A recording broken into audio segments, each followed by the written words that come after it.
The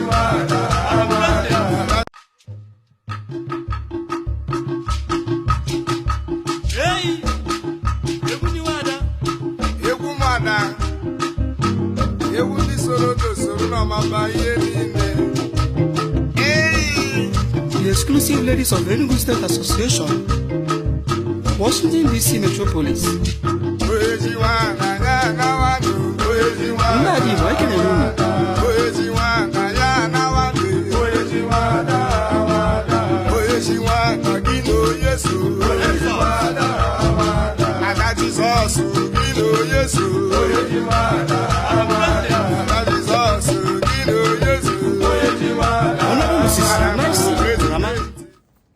Hey guys, welcome to my YouTube channel. So in this video, as you guys can see by the title already, we are going to be discussing a very important topic, which is disparities amongst African Americans, which are, I call them as Akata, and Africans.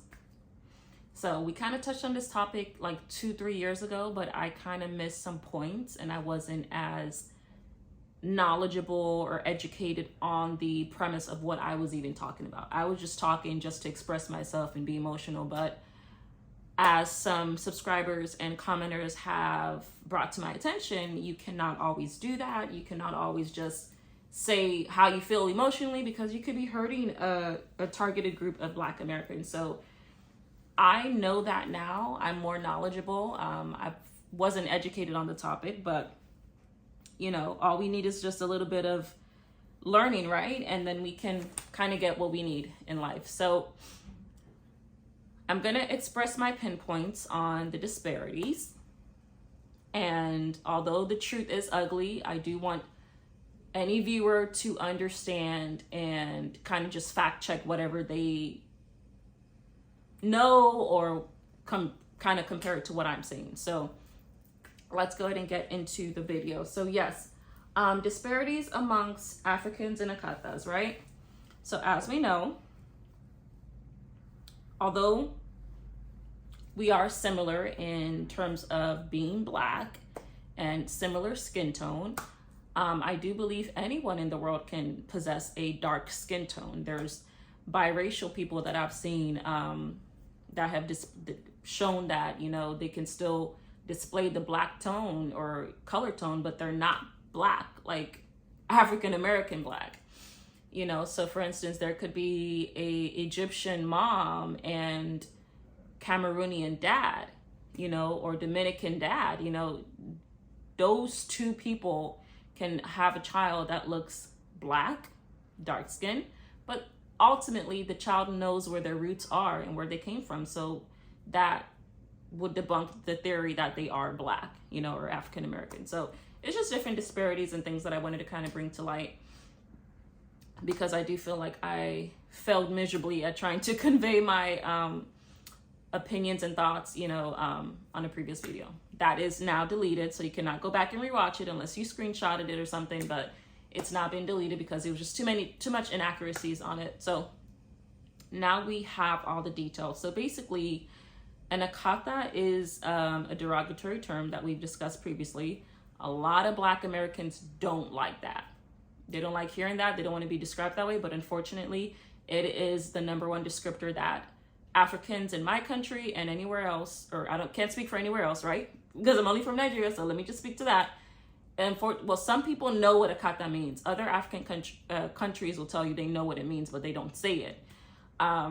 I'm just a vocal person, so pardon me on that. But, you know, it's a descriptor to use to describe those African Americans that were sold during the transatlantic slave time and are now considered African American. So just so you know, they find it derogatory. I find it as just a descriptor or term or something used to describe someone that fits that description of what I just explained. So yes, you know, disparities, you know, how are we treated? I think Africans kind of have their own morals and ethics on how they approach situations, whereas with Akatas, they tend to fight. You know, I even once had a therapist that was Black American, and he was like, do you know how to fight? Da da da da da, you know, and he would just became so defensive, you know, and things like that. And it's like, I don't know what this means. Why are you asking me, do I know how to fight? You're a therapist. You know, but it's some people, that's one way to just tell that, okay, you are a Black American person, sir. You did not originate directly from Africa, because Africans don't want to fight. They will argue with you, but they have no intent. If something just doesn't make sense, and it really has to not make sense for them to like really get at you, and you know, all it's going to be is an argument. But akatas are ready to go in on you and square up with you and fight you. So that's where it's just like, I don't do violence, I don't do dangerous, I don't sit in jail for nobody, behind no one at all. If you don't know how to be civil and all you know is fight so you make it and you go to jail, that's on you. I do get it, why they like to fight, because they've always been fighting, right? Since Jim Crow days, since oppression, since all of those things after slavery they've had to deal with. So they only know to fight, which is good, but there's some situations that fighting is going to make you just give you a bad name and be like, okay, you're giving. And what Black people don't know is that one freaking thing that you do can cause a bad name for all Black Americans. So it's just like, you have to be very specific and just bow out with grace. They're the same people that kind of hypocritical. They talk about, we need grace, we want grace, you know, just give grace in this situation, you know, give grace, we need grace, but they don't give grace to anybody else. You know, they want to receive all the grace and pity in the world and support Black businesses and this is that and support this, that. And it's like, y'all are epitome of disaster and hypocrisy, you know, but we'll leave that for them to judge. I don't know the 400 years they've been through, because like I said, luckily enough for me and my family, my ancestors, my grandma, you know, everyone that I've always known since I was a little girl, growing up, we've always derived in Nigeria. We kind of missed the part where they were selling off or shipping slaves off or buying slaves or doing that transaction. We didn't get to partake in that, thankfully. I thank you, God. Maybe down in the line in the years of early 1800s, it could have been a possibility. I can't backtrack at that time. I was not alive, but I just know from immediate, you know, parents and grandparents that is still alive, they don't recall being sold ever. You know, my one grandma, she's in Enugu, she's still living, but her husband wasn't in that situation. So they, you know, always had a husband within their realms of dynamics. So, which is great. I have to give a thought for that, because now it's not like we're a lost generation and we don't know where to find, or, you know, we're lost as hell. No, it gives us a leverage in terms of knowing who we are, standing up to any oppressor, reading people their damn rights that think they could come and tell us what we need to do. Like in Nigeria, you will get bullied if you don't know where you come from or things like that. Or if you're a visitor, people will try to get you, you know, that's just how it is, you know, 419 scams, all of this. And we learned that from our colonizers, Great Britain, you know, they were just full of corruptness, you know, and corruption and things like that. But it was kind of made to our availability and our advantage, to where we can even take advantage of that and use that as an opportunity to make sure we stand strong within whatever we got going on, to where no one else can come in and try to belittle us or tell us what we're doing and this is that, like they do here in America, you know. So that's one thing I have to say, whoop whoop to that. I love being Nigerian, I love the culture. As you guys can see by the thumbnail, you guys can kind of already know that I am Igbo. You know, Igbo, we speak our own language. That's another differentiation there, or disparity, you know, within the disparities we're talking about, akatas versus Africans.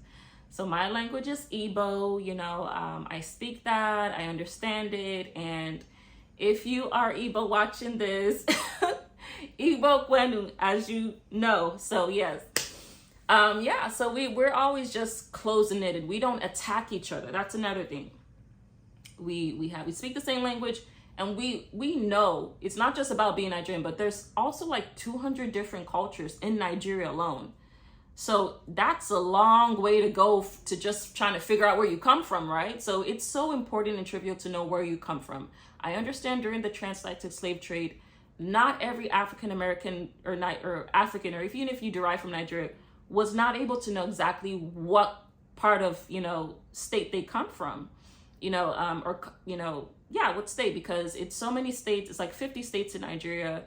Nigeria is a country, not a continent. So yeah, it's so hard to kind of wiggle your way out of that and try to come back and trace your roots. So it's terrible, but some people, that's why they are kind of lost here in America. But it's fine, because they have reparations. They're living a better life than those back in Africa. In Africa, some people still struggle with trying to get water on, lights, so the fact that they kind of live the life of luxury now, they deserve it.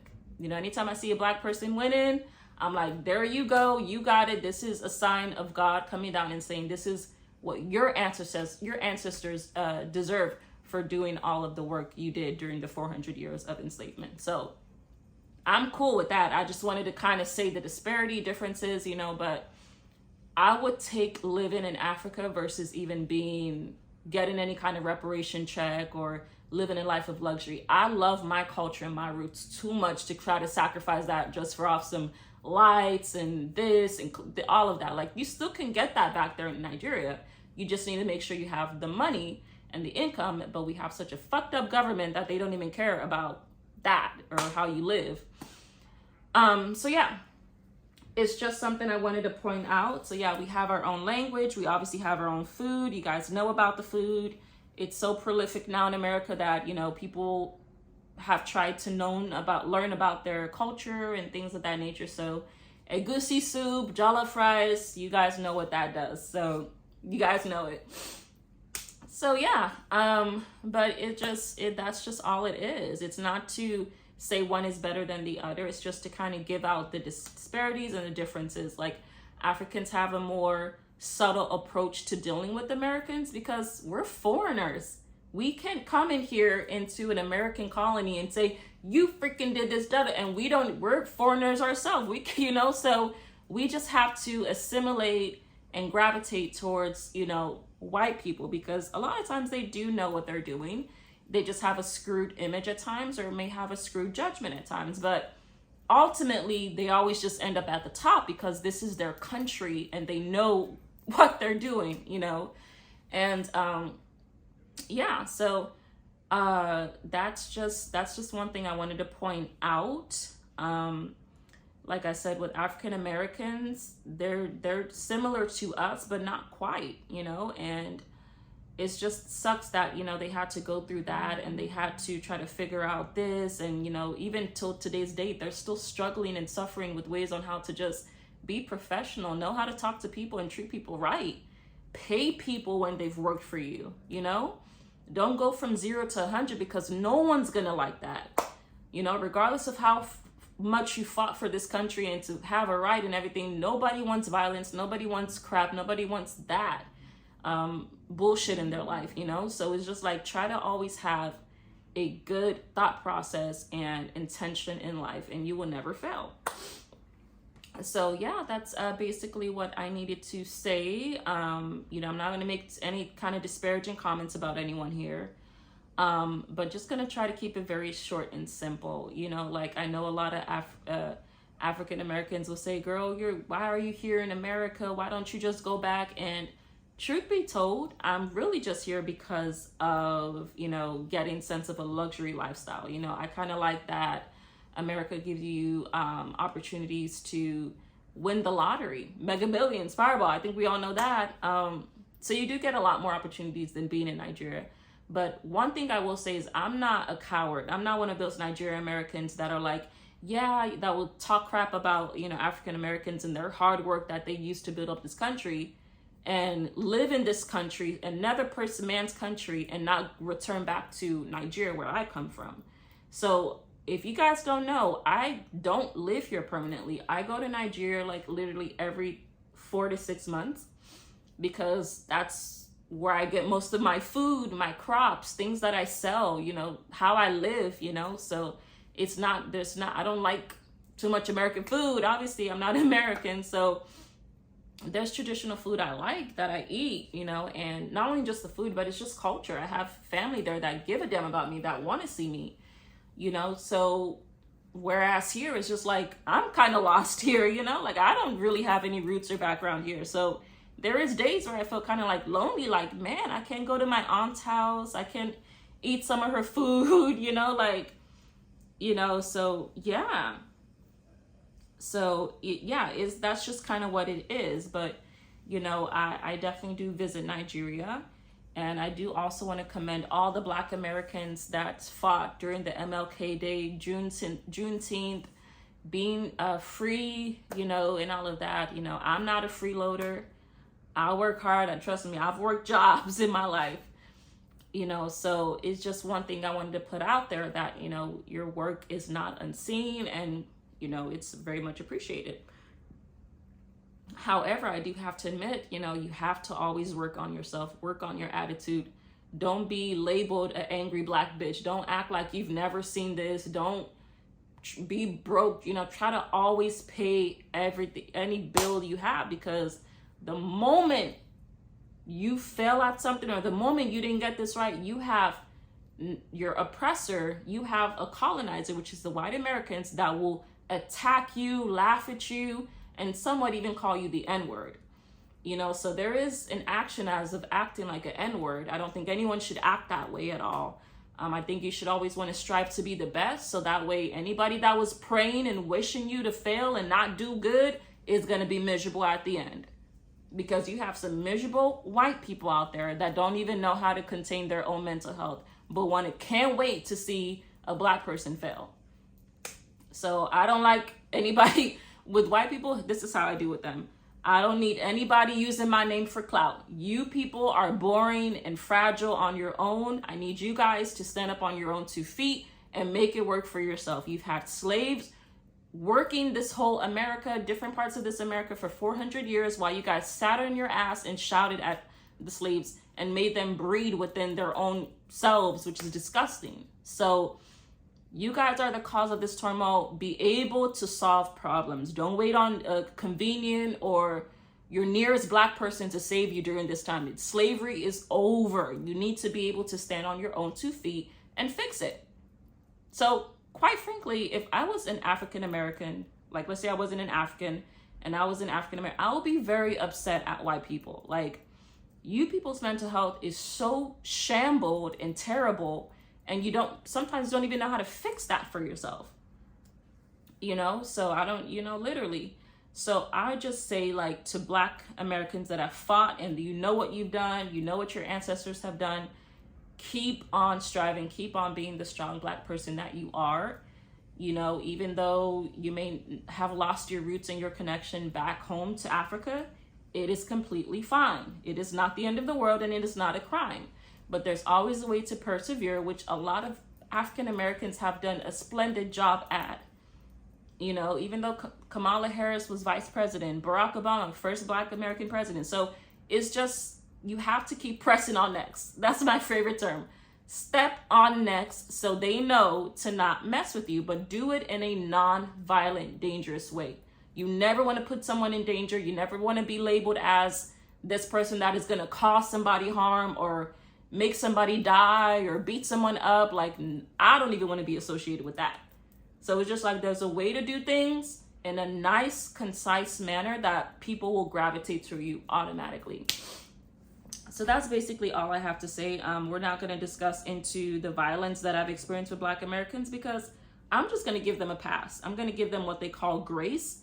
But going forward, I do need to see a lot more improvement within themselves. I need to see that you like yourself. I need to see that you love yourself. I need to see that you're not going to just attack people and attack even your own kind, because that is just counterproductive. You know, everything Black people have worked hard for, MLK Day, Juneteenth, that's going to just be like useless at this point if you're fighting against each other and you're seeing each other as the oppressor, when the real oppressor is white Americans. And it doesn't mean I'm saying go out and attack white Americans. No, because they've really given, you know, Black Americans or Black people the platform to grow and do what they want to do. And you can, it doesn't matter, like, to live in a suburb. You don't have to be white or Black to live in a suburb. There's no restrictions now. So you can just keep soaring up that ladder along with them. They've pushed back. They've left the room. They are like, let Black people do what some people have done that, you know? So I feel like for people to have so much opportunities, especially Black Americans and anyone really, and Mexican, Spanish, this is that, can have whatever opportunity they have to make it in life. So the only hindrance in yourself in your life is going to be you. There's no one hindering you. This is completely in your own mind, in your own head. So that's just all I want to say. You know, Africans, you know, we may not have all the money, but we're rich in culture. We don't need a lot of money. I literally went to Africa like 2-3 months ago, and I've never seen such happy people. I've never seen such people with such great customer service. Like, they don't even give a fuck about no Rolls Royce, Porsche, big house, all of this, you know. And that's another thing my aunt said in Atlanta. She lives in Atlanta, but she was like, for some reason, I don't know, Akata people can have, like, as much as they try to have the Rolls Royce and the fancy cars and the big houses and a lot of money, they still just don't compare to white people. They don't. You have to think about it. During the 400 years of slavery, white people were already accumulating revenue. They were already making money off of their cotton profits, the cotton pickers. They were making a lot of billions. So it's not like, okay, because you now made a couple of millions now as an influencer or YouTuber, that you can kind of say you compare to these people that have like old money. Like, come on. So she was just saying, like, it's not much that Black Americans can do to try to compete or even be in the same category with whites. It's just like, you have to have a lot, like, old money at this point, because it's just not happening, you know. But she definitely said, you know, it's appreciated. It's good that they don't want to be poor, because you don't want anybody laughing at you. That's the last thing you want in life, is to be a former slave, go through all this crap of working, and then now you're broke. Like, what the hell, you know? So just try to, it's still good to make sure you're off your feet. But I just like my roots of being in Africa. You know, we didn't have much. As soon as Great Britain left, we didn't have much. We had to deal with whatever we had, but it never ever meant that we turned against each other and started fighting each other or cursing each other out. We just always stay in a close-knit type family. And that's how we are. Very, very nice, sweet people. I love Nigeria. I cannot wait for my house to be finished, built, and I will definitely move all my things back there. So that's what I wanted to say. I also wanted to kind of mention the Biafran War. It's something that occurred within Nigeria in the eastern part where I come from. So we kind of exhibited a self-hate, you know, towards each other. It was right after Great Britain left in, I think, the 50s or 60s.